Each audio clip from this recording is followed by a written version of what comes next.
Alors j'avais envie de faire cette vidéo, j'ai le soleil en pleine tronche, peut-être un signe, de quoi je me sens redevable. Ce qui est super important pour moi dans mon cheminement, c'est à chaque fois qu'il m'arrive quelque chose de me poser la question de qu'est-ce que cette situation vient me dire, de quelle croyance en fait ça vient me parler. Et là, ces derniers jours, je vois qu'il y a plusieurs sujets en fait qui viennent à moi et qui viennent me questionner sur cette question de redevabilité. Alors très concrètement, j'ai fait appel à un ami qui m'a réparé en fait de l'électricité. Je lui ai posé la question si je lui devais quelque chose. Il me dit non, on fait un échange. Et puis là-dessus, j'ai une copine qui me dit mais finalement il s'attendait à autre chose. Donc je suis redevable. J'ai une cliente qui, juste le matin où je dois questionner en fait ma colère intérieure, est un peu en panique et qui me renvoie qu'elle va peut-être devoir une somme importante à Pôle emploi. Et quelque part, ça me renvoie toujours cette question de devoir de l'argent à quelqu'un, sachant qu'il n'y a pas si longtemps que ça, j'ai eu une expérience où j'ai très matériellement donné de l'argent à un homme que je ne connaissais pas et voilà, qui m'a vraiment questionné sur cette question de redevabilité. Et en discutant avec une amie très proche, très chère, elle me disait que cette question de redevabilité était quelque chose qui était là aussi en ce moment pour elle. Donc je crois que c'est comme si l'univers en fait venait questionner, nous les femmes, en question avec cette redevabilité. C'est d'ailleurs cette redevabilité qui nous amène à accepter des relations sexuelles qui ne sont pas forcément désirées. On se sent redevable, on se sent toujours à devoir faire quelque chose pour l'homme, comme si on arrivait sur Terre déjà en tant que femme avec une dette à payer. Donc voilà, j'aime à questionner un petit peu des choses comme ça et j'avais envie juste de partager en fait mes réflexions autour de ça, autour de cette croyance que je suis redevable de l'homme. Alors du coup, ça, forcément, si je suis redevable, ça veut dire que je suis en soumission, que encore une fois, j'ai moins de valeur que lui, et ça m'a tout de suite connecté à justement cette colère, de dire mais c'est bon quoi, l'heure de la Cendrillon, de la femme qui est corvéable à merci, qui est soumise, qui doit faire s'occuper en fait des enfants, de la vaisselle, de la maison, en plus de son boulot.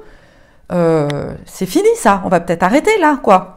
À un moment donné, on va peut-être, nous les femmes, dire stop à cette question de redevabilité. Parce que si on attend les hommes, des hommes qui nous disent non c'est bon, je pense qu'on peut attendre longtemps.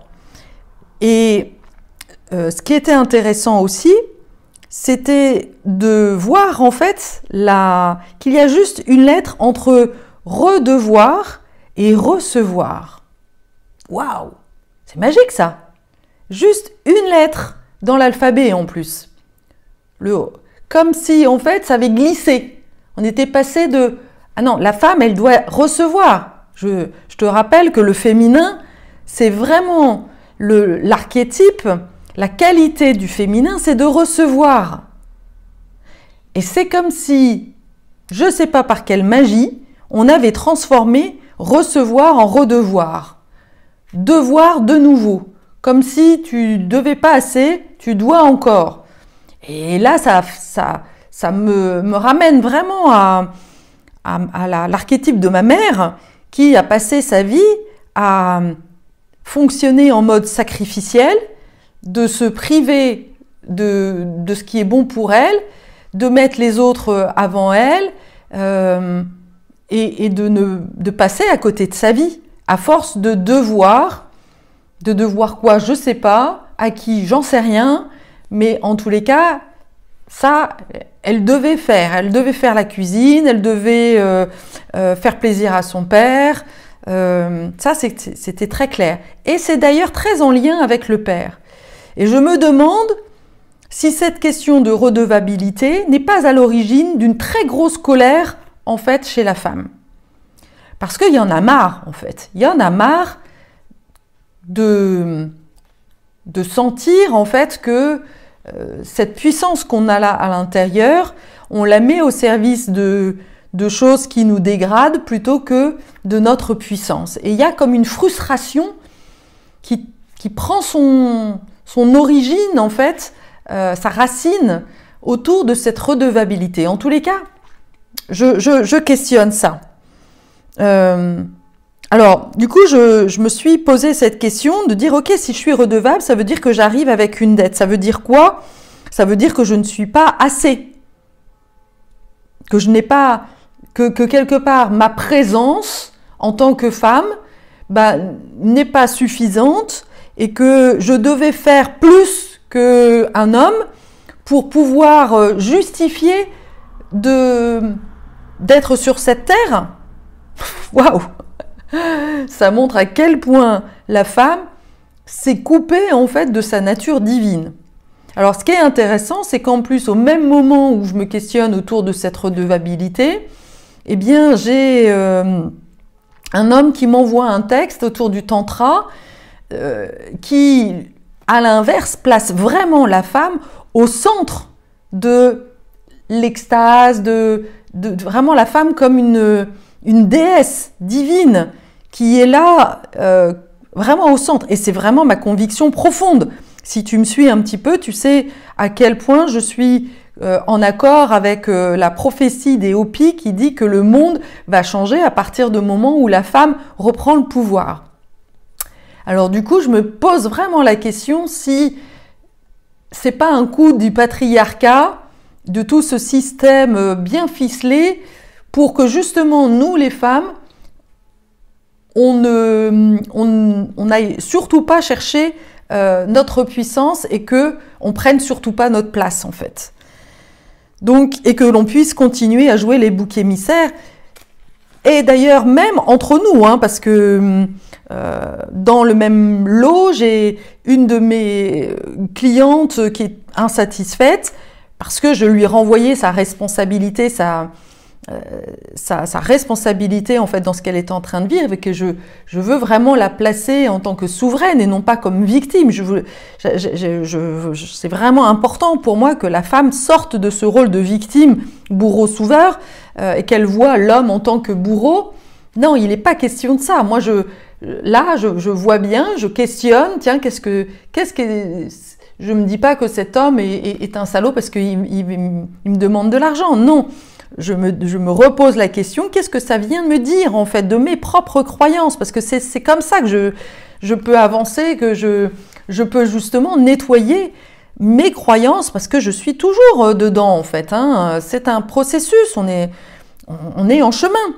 Alors, j'ai tiré une carte des oracles de la déesse sombre, tu sais à quel point j'aime cet oracle, et là, paf, je tombe sur quoi? La vague de feu, qui parle de force intérieure, de puissance, de pouvoir et d'énergie en tant que source. Alors je te lis parce que je pense que c'est vraiment intéressant en lien avec cette redevabilité. L'énergie est en chaque chose. Je suis énergie. Tu es énergie. Prends conscience de ce feu intérieur, de ces vagues furieuses. Accompagne le mouvement de cette eau de feu. Saisis-toi de cette puissante arme qui est ton propre pouvoir subtil. ressens cette chaleur intérieure, ce volcan prêt à exploser. C'est ta capacité à forger ta réalité et à inspirer le monde. La déesse sombre ouvre la porte du pouvoir subtil. C'est intéressant pour une chamane hein, de se reconnecter à son pouvoir subtil. Bonne nouvelle, vous n'avez plus besoin de chercher d'aide extérieure, de financement, de main tendue, de regard approbateur, d'invitation ou de laisser-passer. Vous découvrez un nouveau pouvoir en vous et vous seul pouvez donner l'impulsion dont vous avez besoin. Les conditionnements laissent à penser qu'il est peu auspicieux de cheminer seul ou de composer avec vos propres moyens. Pourtant, soyez assurés que dans le cas présent, c'est votre propre énergie, vos visions, votre différence et votre culot qui vous mèneront loin. Prenez le temps de trouver cette source intérieure, développez votre créativité et vos multiples capacités. Votre potentiel est prêt à exploser. Je trouve ça vraiment super intéressant parce que, en effet, quand on est en fait dans cette posture de redevabilité, on attend quelque chose de l'autre qui nous valide, qu'il nous dise oui, qu'il nous dise que l'on a de la valeur et on se sent toujours inférieur. On est encore dans ce féminin inférieur, encore une fois, soumis à l'homme. Alors que là, l'invitation, et je pense que c'est vraiment ce que l'on traverse en ce moment dans les énergies, hein, qui viennent nous faire remonter vraiment, nous rappeler, nous faire remonter cette colère aussi de frustration, de dire non mais ça suffit quoi, j'en ai marre en fait. Et donc il y a juste à accueillir qu'est-ce que ça me fait justement de ce que je vis à l'extérieur, qu'est-ce que l'on cherche en fait à me faire. Et je vais revenir à cette cliente à qui justement, qui est sur le point de prendre une décision, vraiment à reprendre son pouvoir personnel, à aller vraiment chercher ses énergies subtiles et à les manifester. Et son père en plus, là c'est vraiment le père qui lui fait peur en lui disant mais attends, peut-être que tu vas devoir de l'argent à Pôle emploi, donc tu dois faire marche arrière, tu dois continuer à jouer le jeu en fait du patriarcat. Donc on voit bien à quel point on nous dit et que l'on prend l'argent comme un pouvoir énorme pour nous faire taire, pour nous ramener à la maison, pour nettoyer, pour s'occuper des tâches ingrates et qui n'ont pas de valeur. Donc, c'est vraiment à chacune, et là je parle aux femmes, mais peut-être qu'il y a des hommes aussi qui se rencontreront là-dessus, parce qu'il y a des hommes qui sont hypersensibles, qui ont aussi perdu en fait leur pouvoir personnel. Et donc c'est vraiment à chacun d'entre nous de retrouver cette énergie en effet subtile et de se dire mais au service de quoi on veut aller. Et encore une fois, il n'est pas question de voir l'homme comme étant le méchant, mais plutôt comme une énergie en fait. Et donc c'est aussi une part de nous hein, d'ailleurs, parce que ce qui se passe, je te rappelle hein, que ce qui se passe à l'extérieur, c'est une représentation de ce qui se passe à l'intérieur. Donc là, on me renvoie, la vie me renvoie la croyance que mon féminin n'a pas de valeur et que je dois écouter, me soumettre en fait à un masculin qui me dicterait ce que je dois faire dans la vie. Non, non, c'est l'inverse. Aujourd'hui, c'est vraiment le temps où on doit laisser écouter vraiment notre féminin, aller vraiment guérir notre féminin qui a été tellement blessé depuis des générations. Donc on doit prendre soin en fait de notre féminin pour justement lui réattribuer cette valeur, pour solder cette dette justement. C'est en prenant soin de toi et de ce qui se passe à l'intérieur de toi, de tes émotions et de laisser émerger ces émotions peut-être de colère, peut-être parce que souvent derrière la colère, il y a la peur.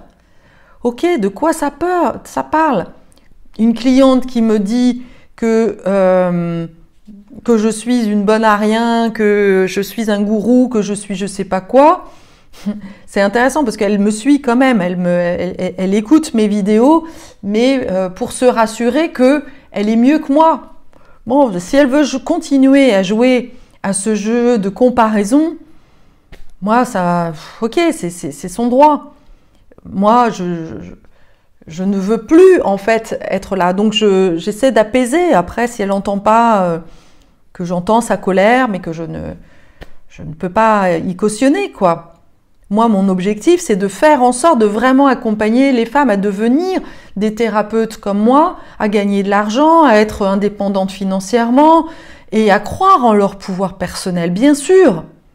Parce qu'il y en a marre de voir toutes ces femmes qui triment, qui font des choses merveilleuses, mais qui ne s'octroient pas ce droit de gagner de l'argent. Parce qu'en réalité, elles se sentent redevables.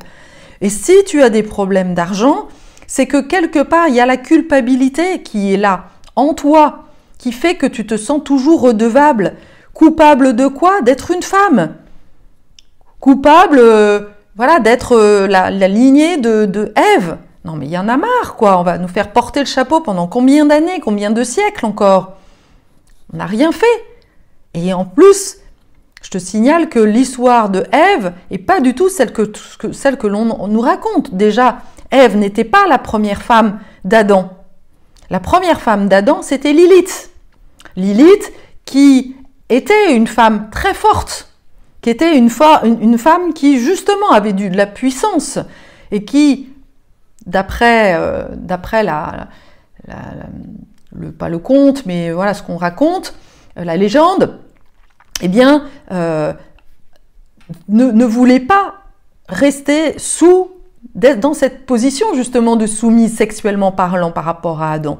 Et donc parce que justement elle a manifesté son désir de puissance, de déesse, qu'elle a affirmé en fait cette posture qui est celle de la femme dans le tantrisme, eh bien là ça n'a pas plu à l'ego d'Adam, et donc il a projeté en fait sur Lilith l'image de la putain, comme Marie-Madeleine, exactement pareil. Donc on voit bien que c'est vraiment toutes les histoires qu'on nous raconte, on nous raconte pas la vérité, on nous raconte des histoires pour qu'on puisse continuer à nourrir notre culpabilité et que ça soit quelque chose qui soit vraiment dans nos gènes en fait, qu'on porte ça. Et donc je crois vraiment qu'en ce moment, eh bien, on est sur des énergies de nettoyage, mais vraiment au niveau global en fait, au niveau du féminin, pour guérir en fait cette blessure. Donc si tu te sens, si tu vois autour de toi, si tu vis des situations où on te renvoie que tu dois de l'argent, vraiment juste regarde à l'intérieur de toi, te lâche le mental qui va se poser la question mais comment je dois faire, etc. Non. Non, non. Garde la foi que c'est juste un nettoyage. C'est juste les énergies qui font réémerger en fait les croyances. C'est des égrégores. C'est comme si dans la réalité tu vois en fait toutes les croyances que l'on porte en fait dans l'invisible, dans le subtil. Et donc, c'est reprendre le pouvoir en voyant le subtil. Qu'est-ce que on nous dit pas? Et d'ailleurs, c'est super intéressant parce que ma cliente, qui était très enragée, l'origine de la colère, c'était parce que elle m'a demandé une facture pour se faire rembourser. Elle voulait que je lui mette psychologue. Je ne suis pas psychologue. Je suis une thérapeute holistique et énergétique. C'est ce que j'ai mis en fait sur le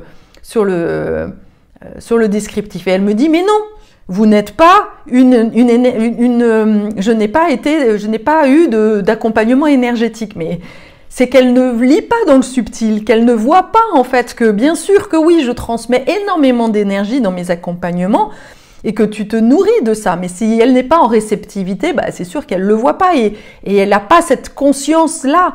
Donc, parce qu'elle ne voit pas l'invisible, eh bien, du coup, elle me renvoie que je ne suis pas une énergicienne, que je ne transmets pas cette énergie-là. Bah, voilà, c'est de là où elle est. C'est OK, si elle ne le sent pas, bah, tant pis. Mais bien sûr qu'il y a les soins, enfin, l'accompagnement, et ça fait vraiment partie de ma compréhension qu'aujourd'hui, bah, les thérapeutes qui accompagnent le mieux, ce sont ceux justement qui ont fait un accompagnement à l'intérieur d'eux. Et d'ailleurs, ce que j'ai compris aussi, c'est que pour certaines personnes, comme celle-là d'ailleurs, visiblement, mon énergie était tellement forte et qu'elle lui renvoyait justement des parts d'elle qu'elle ne veut surtout pas voir, que c'est insupportable. Et donc elle préfère me renvoyer que je suis un gourou et que je suis une incapable, plutôt que de faire face à toutes ces ombres qu'elle voit en fait à mon contact. Parce que ça fait partie en fait de la chamane en fait. La chamane, elle n'est pas là pour brosser le poil, elle est là pour faire un travail en profondeur.